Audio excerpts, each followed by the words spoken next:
How to activate Bank of America credit card.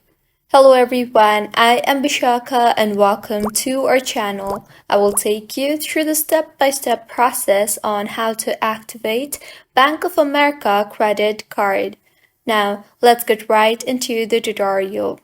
Firstly, go ahead and open your preferred browser and in the search bar, search for Bank of America credit card activation. In the interface that you will be led to, go ahead and tap on this particular link you see there. Now, if you already are using online banking, then tap on the Sign into Online Banking button you see there and simply sign in using your online banking ID and passcode to move on with the activation process. And if you do not have an account yet, then tap on the Enroll in Online Banking button and activate your card and conveniently manage your banking online by following the on-screen prompts.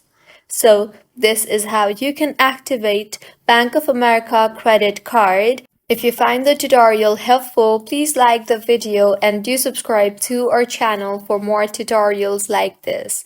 Thank you for staying with us until the end.